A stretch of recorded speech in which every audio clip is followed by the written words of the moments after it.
इस नौकरानी के धनी आदमी के घर की सफाई के पहले दिन उसने एक ऐसी चीज देखी जिसने उसकी जिंदगी हमेशा के लिए बदल दी। इस विशाल विला के लिविंग रूम किताबों से भरा हुआ था। वह उद्योगपति से पूछे बिना नहीं रह क्या सकी। आपने सभी किताबें पढ़ी हैं? उनमें से ज्यादातर। क्यों?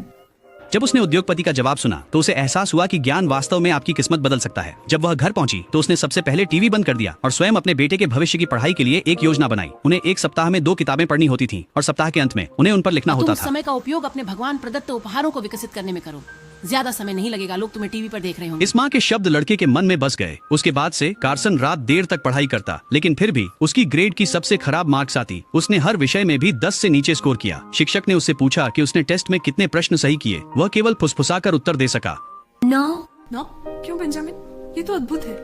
मुझे तुम पर बहुत गर्व है। नो नहीं, मिस विलियमसन, उसे एक भी नहीं मिला।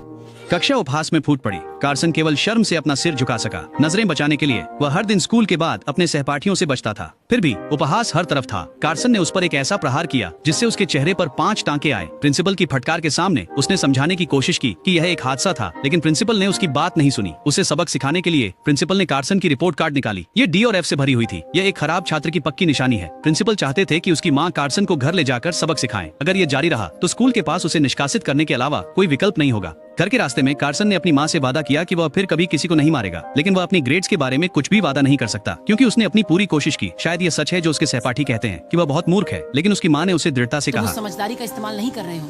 अब अगर तुम इसी तरह के ग्रेड्स पाते रहे तो तुम्हें अपनी जिंदगी के बाकी हिस्से में एक फैक्ट्री में फर्श साफ करने पड़ सकते हैं, और वो जीवन नहीं है जो मैं तुम्हारे लिए चाहता हूँ। उसकी बातों ने कार्सन के दिल को छू लिया। वह अपनी प्रतिभा साबित करने के लिए दृढ़ था, लेकिन कोई यह नहीं सोच सकता था कि वह स्कूल में सबसे खराब छात्र था। वर्षों बाद वह एक प्रसिद्ध न्यूरोसर्जन बन गया। उसने कई चिकित्सा चमत्कार भी किए।